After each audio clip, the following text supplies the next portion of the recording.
to our audience at home and in the studio, and welcome to another episode of The Y Generation. Are you ready to hear what Generation Y really think? Well, I hope so, because I'm Jake McCallum, and along with our incredible panel, that's what we're here to do. So let's get started. We have Peter, an aspiring actor who one day hopes to make it in London's West End. And I like long walks on the beach. Jacqueline, who wants a career in social work, but if that doesn't work out, she's happy to be Beyonce's backup dancer.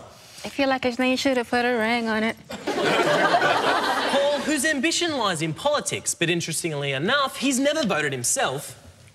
Is this the line, the post office, right? Yeah, that's all right. And Andrew, who describes himself as a bit of a conundrum, as he's not what you would expect from a Liberal Party member. Needs more freedom in the arts. OK, there we go. So now that you've been introduced to the panel, let's move right into the deep end with Because Y Said So. We're kicking off with a bit of a lovesick view this week from Facebook. Dear YGen, there's this girl that I really like and I've known her for at least a year. We hang out all the time and we have so much in common it's unbelievable. You can probably already assume that I like her more than just friends, but sadly, she doesn't feel the same way. Yet. I feel optimistic about changing her opinion about me, although I have been informed by others that this girl has put me in the friend zone. An unhappy place where I am forever cursed to be on the sidelines while all the other guys are scoring left, right and centre with her. Is this friend zone for real, and is there anything I can do about it? Sincerely, Righty. Well, guys, it seems to me that Righty just doesn't know when to quit, but maybe we should investigate this friend zone phenomenon a little bit more. Peter, what do you think? The friend zone definitely exists. Yep. It is a real place. However, we need to stop escaping it. It's not, you know, Nazi Germany. It's not this terrible place that we need to get out of as quickly as possible. It's okay to be someone's friend. I like Righty. He wants to self-improve. He's made that evident in his letter. But maybe it's just not the girl for him, you know? Maybe she's just not interested. Exactly, she's kicking around left and right, so she's got many guys. Maybe she's a whore, so Righty's not the one for... Maybe she... Or maybe he just hasn't got enough bank, I don't know. If that's the case, and she is highly promiscuous, he is better off being a friend. Because getting to know her as a person, because he's friend zone, that's where she wants him to be. See, is the friend zone... She feels comfortable with him. Is the friend zone actually a negative thing? That's what we need to discuss. No, it's not. It's a good thing. It's far better than wanting to just jump their bones. OK.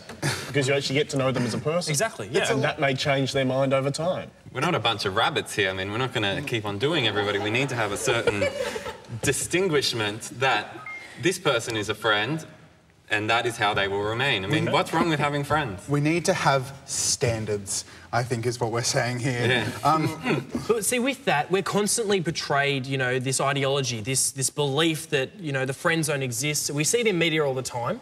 We see it on TV shows and, you know, drama, comedy, things like that. Is that where we're getting this idea that, you know, it's a terrible thing? Like... Definitely. I mean, the whole Rachel Ross thing on Friends is just like, it's an overarching story where Ross is desperately trying to get Rachel to love him, and you're kind of thinking, Ross, you're in New York, it's a big city. You've only got 6 friends. Expand that circle. Yes. Just expand that circle. But it was only 6 that we know of, and Ross did eventually have a child with Rachel. Ross didn't have any other friends. Yeah, but then again, Ross and Rachel were also on a break, so let's leave that one You've there. always got work friends. Yeah. But Righty is going to be an amazing friend for her because when she comes back crying, he's going to be there to consult her, to look after her. From all those guys that she Yeah. And he might decide after getting to know her better that he doesn't want to be with her in any other than as a friend. I mean, she might have terrible habits. She might leave the toilet seat up. We don't know. But you can only find that out in the friend zone before you commit to that relationship zone. Yeah, but can you get out of the friend zone? That's the question. You definitely Can can. be done. You're a can, friend, so of but- course you can leave. Jacqueline, how many people do you have in your friend zone? Plenty of friends. Plenty? I don't want to date every guy, so I'm fine with everyone being a friend. Oh, OK. Well, guys, I hope that helps you out, Righty, and thanks for getting involved. It's time to move on to a different issue. Hi, YGen. I'm what you call a bit of a clean eats kind of girl.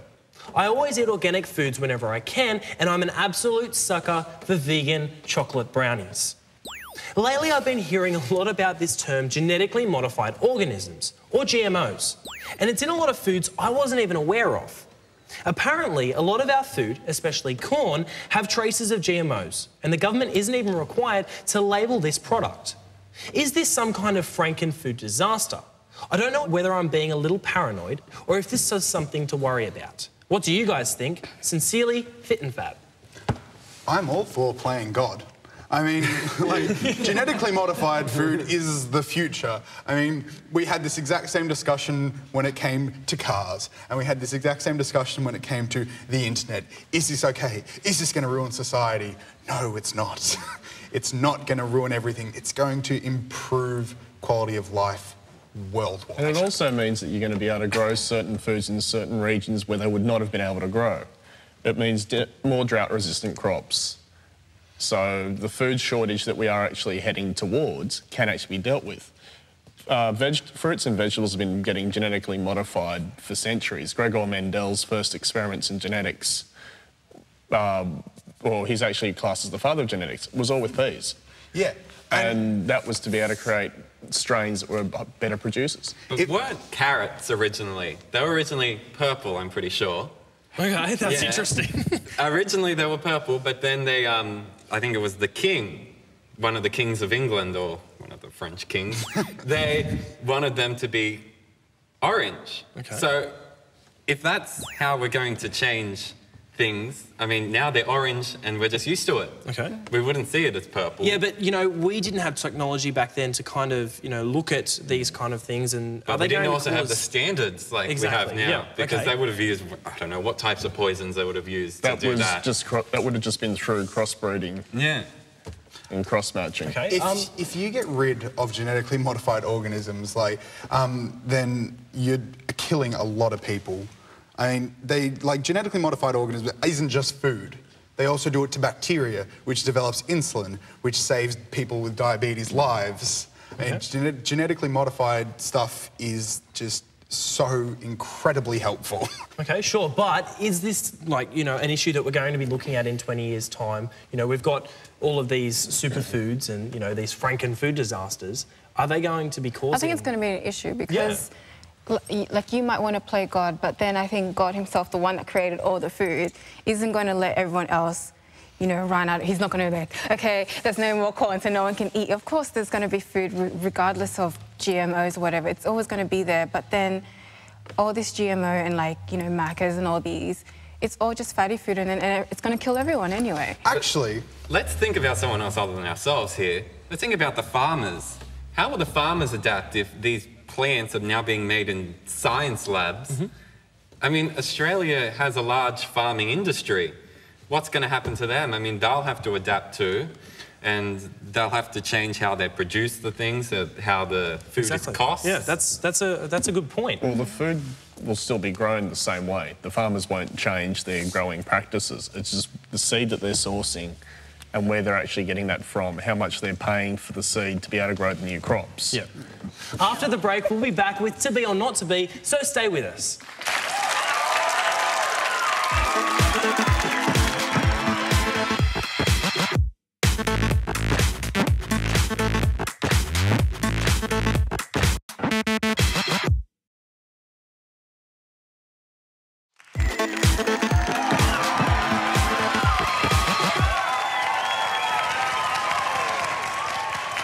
Welcome back to the YGen. This week in our To Be or Not To Be segment, our fearless production team asked the public if they thought it was fair to judge people by their job.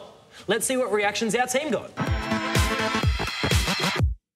No. No, definitely not. No. I'd rather somebody that works in an easy job than somebody that doesn't want to work.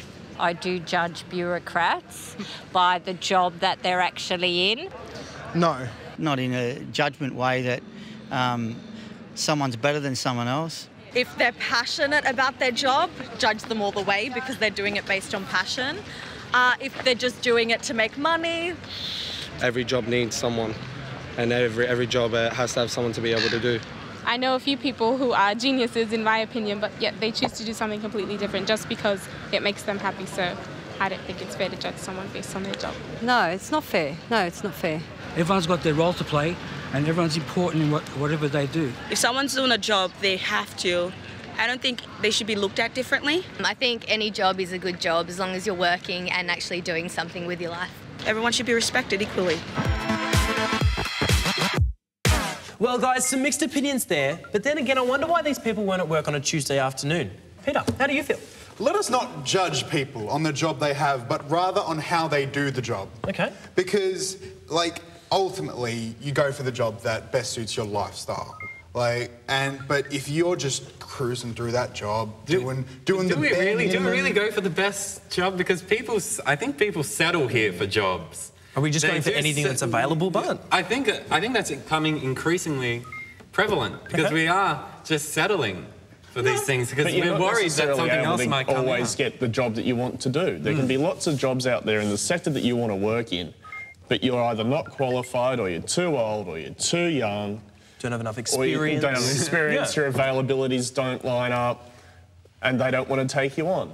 It's not like the old days where when you got a job, they used to be able to be prepared to train you and you had a career with that company and were able to work your way through. These days, our generation, we're lucky if we've had 5 jobs before we're 30. We're more likely to have had around 20. That is very true. Increasingly. I've had about 6 jobs. But I think people still have passions. People still have things they believe in and want to do for the rest of their life. And you hear those success stories of people who started up that small business and now have millions of dollars. There was this lady on Oprah who literally made thousands of dollars of little buttons that you could put in Crocs. It's actually surprising how many of those sort of people are university dropouts. Yeah, fair enough. Quite a lot. But, like, we can't judge... I wouldn't judge that person, except going, good work. You did better than I did. Congratulations. You can't necessarily judge them anyway, because you don't know what their job entails. You can't turn around and go to, say, for example, a Centrelink employee. I don't know what your job does. It looks easy because you're sitting on your backside sorting out people's unemployment scenarios. Then again, lawyers, but... Lawyers, do you really want to try and judge a lawyer? No, You'd much rather have them get you off and away from a judge than actually judging them. That's true. Well, Jacqueline... If lawyers are watching, I don't hate you. Jacqueline, is this a negative thing to actually, judge people by their job? Why is this such a negative thing that we have this stigma about? Well, I'm Beyonce's backup dancer, so I'm good. But no, I wouldn't. No, I wouldn't judge them. I think that sometimes it's hard, and you might want to just go work at McDonald's because you need to make some kind of income. But if anyone wants chicken wings, get at me. I have my own business. I'm making it. I'm starting from scratch, so get at me. Yeah. For example, the McDonald's workers, they went on strike, I would be dead, to be honest. Just like crawling towards the parking lot, like, I'm back. My McNuggies. Yes, but is McDonald's really the sort of industry that people will go on strike in? They're not builders. No, it's not. Yeah. If a McDonald's employee went on strike, they'd be like, cool, we'll get another one. Someone in. Exactly. OK, I don't think we're going to agree on this one here, guys, but we've got to throw to a break. But stay curious, YGen fans, and have your say at #YGenTV. Coming up after the break, we go deep into personal choices, so stick with us.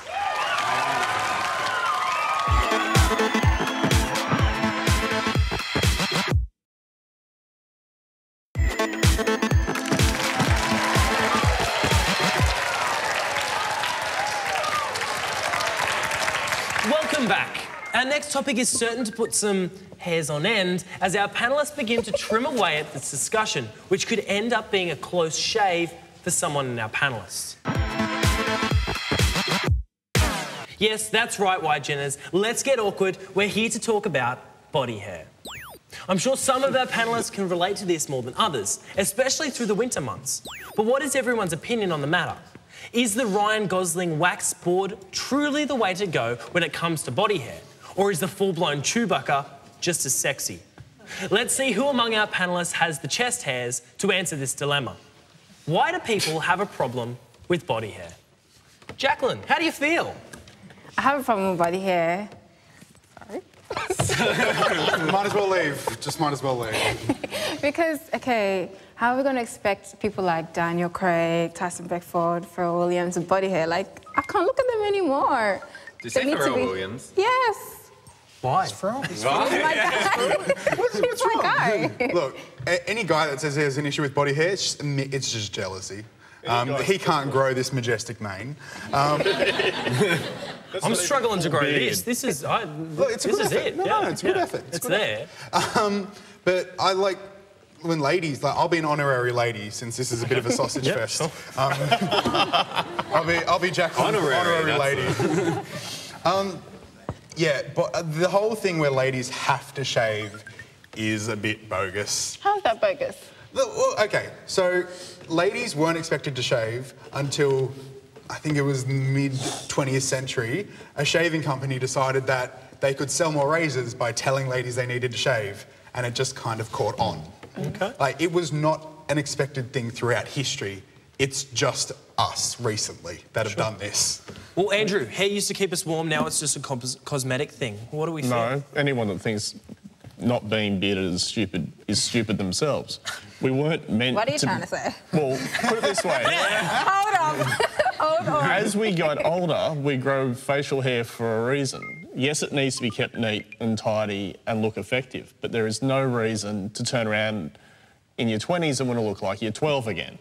Why don't you want to look like you're 12? Yeah, why would you want to look old? I personally don't think right now your beard is like totally clean and effective. It's not turning her on. I also don't understand why people want to get Brazilians and back crack and sack. Well, it's the kids. They want to feel pretty, Andrew. Yeah. Beards aren't for everyone. And cleansing. Yeah, like, beards aren't for everyone. Some people just don't have the cleanliness, because this is a food trap, let's be honest. Yes. But I personally think not everyone can pull them off. I'm not sure how a Mo would look on Jacqueline. Paul, you're looking quite good in the baby face. You're quite an attractive man. But me without my beard is frankly a disgrace. I look like a grown-up baby. Like, 3-month-old, 6 foot tall. Well, guys, we better stop there. That subject was getting a little bit hairy. Funny. No? Don't go there. Moving on swiftly to our next subject, which is sure to spring a bit of curiosity with everyone this evening. Bisexuality. Yeah, we went there. Is this the real deal, or is this just a phase people go through? Do you believe that playing both sides of the field is a full-time career, or is it just short-term curiosity, like wearing Crocs? What do you guys think? Nothing like wearing Crocs. And there's nothing wrong with a bit of curiosity. I think it's really shady. Like, okay, first you need to find out what you are so that you can settle with yourself. And then before you get into a relationship, you tell them, okay, I'm this or I'm that. That way you're not treating that person and then, you know, you decide to propose to them and it's like, oh, actually, I'm not actually what I am. I'm something else. Like, how would that person feel? It's unfair. Then you could be like Alexander the Great, who was married, and every time he was at war, he was with the boys. Or the Spartans, who are all into the boys. Exactly. Into them. No, you obviously don't believe me. They got married at 30 years old, and their wives often had to shave their heads to be more masculine just to get them to sleep with them. Wow, okay. There used to be a convention in the classical period where at war, you know, played with the boys, batted for the home team, because that's what was there. The trenches are lonely at night. So, that's right. You know, there's this stigma that this is a new thing, this is a new age, it's a young thing, it's a Gen Y thing, but it's been around forever, so... I think if we look at the two cases of the Spartans and the Alexander the Great, I think it's just a matter of their culture back then. I mean, there was no gay people back... Well, there was, obviously, but then, like, you couldn't say you were gay. It was accepted in Greek society. Greek society, but what about And I don't think it was overly unaccepted in Roman society either. And I think the common feature of this is a lack of Christianity in the ancient societies. Christianity came along, no, you can't sleep with the boy, you can't do this. Christianity founded our society, you can't sleep with the boy if you're a boy, you can't sleep with the girl if you're a girl. It was this weird kind of Puritan society. And like nowadays, we're trying to break out of that. So you see more people being open about their sexuality, and often sexuality isn't black and white, it's fluid. And that was really the early Christians basing a lot of it on the Leviticus, which is actually a Jewish text. Because from a Christian perspective, they actually were meant to throw away, if they actually follow Christ properly, the entire Old Testament, chuck it out the window. Bisexuality isn't a phase, it's historical fact. Yeah, exactly. Like, it's interesting, you see, like, people who've been bigoted in the past. There was actually this thing on Twitter where a famous gay man, I forget his name, but he put out the question, as a gay man, would you date a bisexual man? No, he's going to cheat on me. Nah, he'd cheat on me. Nah. Is that Frank Ocean? I think so. Not sure. But it was this massive stigma of if you like boys and girls, there's just so much option. You know, why wouldn't you cheat on people? And it's not true. If you look at the 80s, the AIDS epidemic, the gay community actually didn't like the bisexual community at that point in time because they actually saw the bisexuals as the ones responsible for spreading it. Okay. Well, hopefully that helps the confused in our audience. Thanks for watching, and please thank our wonderful panel, guys.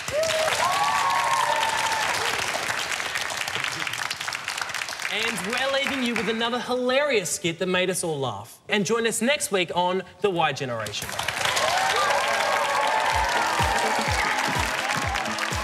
3, 2, 1, cue. Hello and welcome to the Y Generation. We're here today to talk about all the things related to the Y Generation. To start off, this morning I shaved my legs with my sister's razor. Seriously, like children. Where's the producer? I am a professional. I'm not even getting paid for this.